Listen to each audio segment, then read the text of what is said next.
Good morning all. Today we are going to start our next part of equilibrium chapter, that is ionic equilibrium.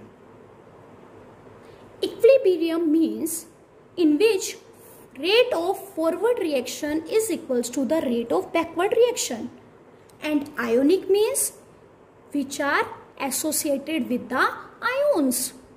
So ionic equilibrium is the equilibrium which is established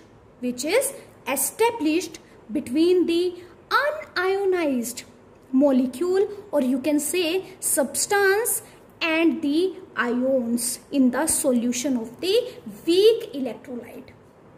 Again, ionic equilibrium is the equilibrium which established between the unionized molecule and the ions in the solution of weak electrolyte.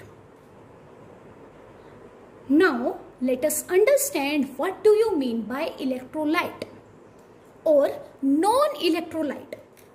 Electrolyte is a compound which conduct electricity in its molten and aqueous form.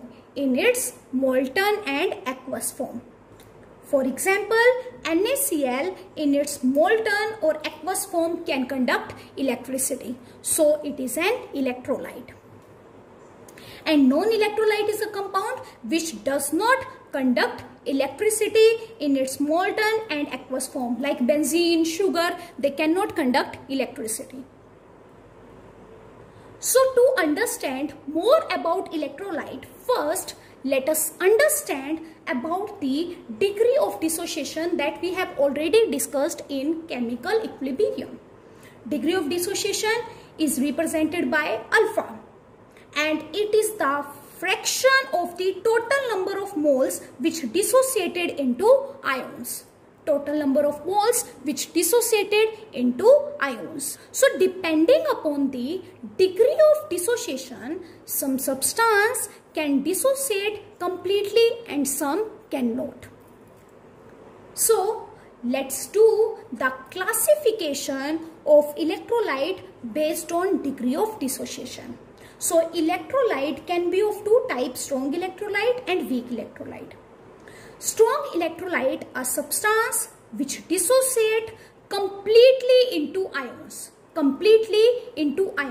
Like strong acids means HCl, H2SO4.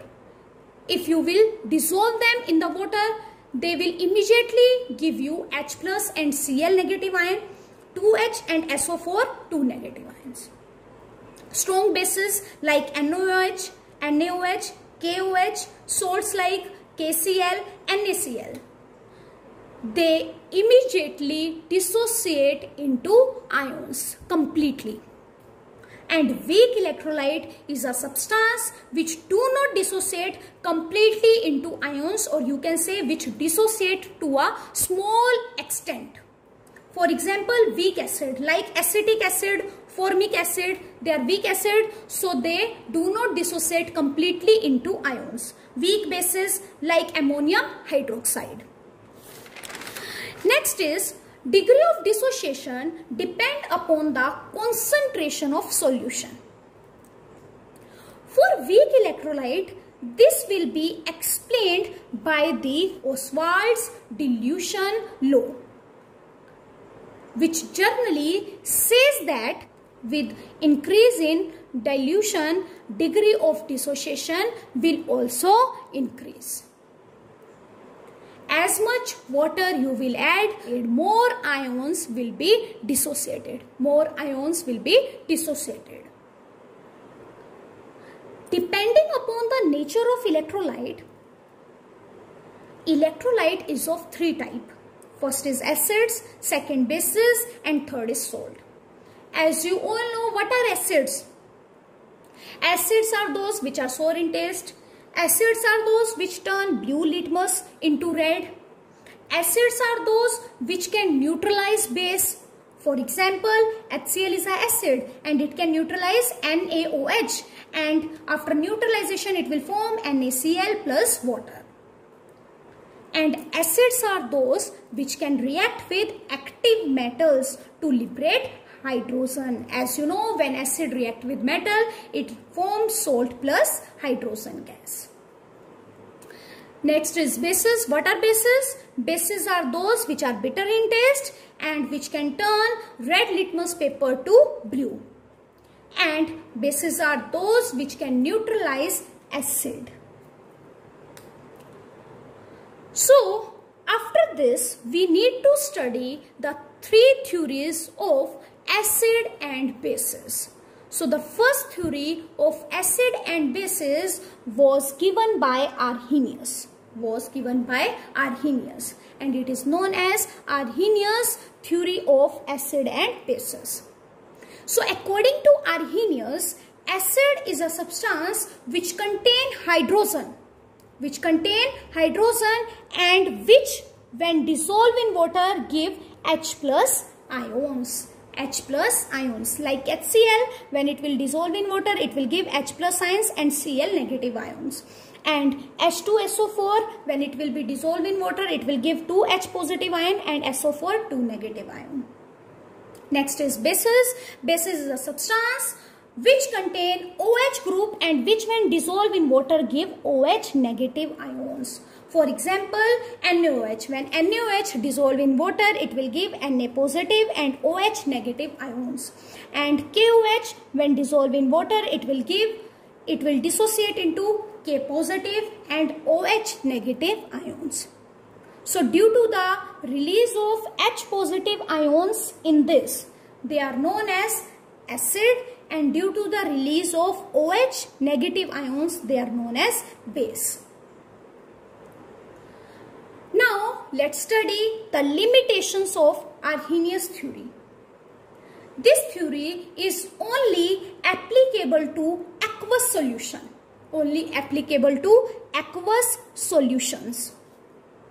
Second limitation is it does not explain the acidic character of substance which do not contain H positive ion.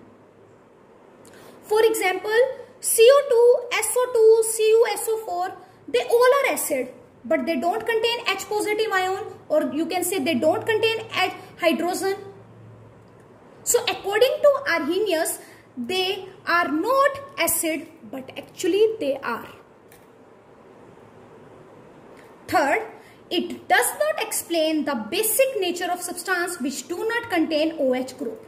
For example, Na2CO3, NH3, that is ammonia, etc.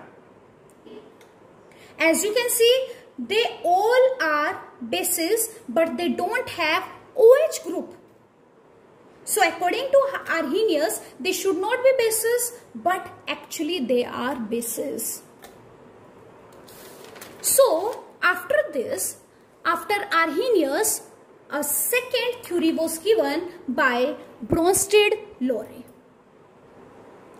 To overcome the limitation of Arrhenius concept, Bronsted and Lowry proposed a broader concept of acid and bases. According to their theory, acids are those substances which can donate a proton. Proton means H positive ions. So acids are those which can donate H positive ion. And bases are those which has a tendency to accept the H positive ion. For example, when HCl react with H2O. Now, when HCl react with H2O, it will give H3O positive plus Cl negative. This you all know. As you can see, this HCl has donated the H positive ion to H2O. Then only it has converted into hydronium ion. So, due to the donation of proton, it is known as acid. And H2O has been accepted a proton. So, due to this, it is known as base. And when NH3 react with H2O, it will give NH4 positive plus OH negative. Now, as you can see in this, NH3 has accepted the H positive ion. Then only it has converted into NH4 positive. So due to this, it is known as proton. And H2O has been donated the H positive ion to NH3, and due to this, it is known as acid. Now let's see the next example. In this, HCl react with NH3. When HCl react with NH3, this H will go to NH3 and it will form NH4 positive and Cl negative. Now as you can see, HCl has donated the H positive ion, so it is known as acid, and NH3 has been accepted the H positive ion, so it is base. Now if I will write the reverse reaction of this, just opposite. So it will be NH4 positive plus Cl negative. It will give NH3 plus HCl. Now in this, as you can see, NH4 gives the H positive ion to Cl. Then only it will convert into HCl. And NH4 positive has been converted into NH3. So NH4 has been donated the H positive ion. So due to this, it is acid. And Cl has been accepted the H positive ion. So due to this, it is a base. So on the both side of the reaction, we got acid and base pairs.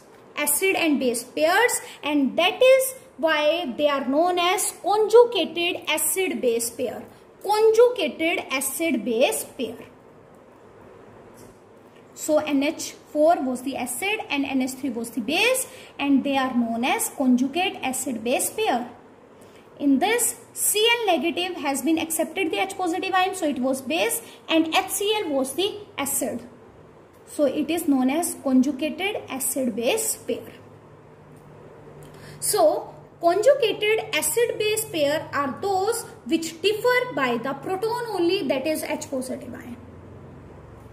Acid will give conjugate base plus H positive. Please remember, acid will give conjugate base and form H plus ion and H plus ion. Now let's do the question. Identify the conjugate acid base pair. First is CH3COH. This is acetic acid. When acetic acid react with water, it will form CH3CO negative plus H3O positive. Now, as you can see in this, the acetic acid has been given the H positive ions and converted into CH3CO negative. So due to donation of H positive ion, it is known as acid, and it will be the conjugated base of this acid. And H2O has been accepted the H positive ion.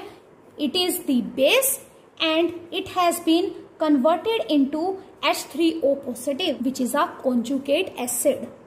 Same HCl, when HCl react with H2O, it will give H3O positive plus Cl negative. So HCl will give H positive ion and convert into Cl negative. So due to the donation of H positive ion, it is acid, and it is a conjugated base of this acid. And H2O will accept the H positive ion and convert into H3O positive. So H2O is accepting the H positive ion. So due to this, it is a base, and it is the conjugate acid of this base. And when NH3 react with water, it will form NH4 positive plus OH negative. NH3 will accept the H positive ion from water. So due to this, it is a base, and it will convert into NH4 positive, and it is a conjugated acid of this base. And H2O is donating the H positive ion, and it is converting into OH negative ion. So it is the conjugated base of this acid. So overall, we can say negative part will be the conjugate base, and the positive part will be the conjugated acid. I hope you have understood today's topic. So that's all for today. Have a nice day ahead.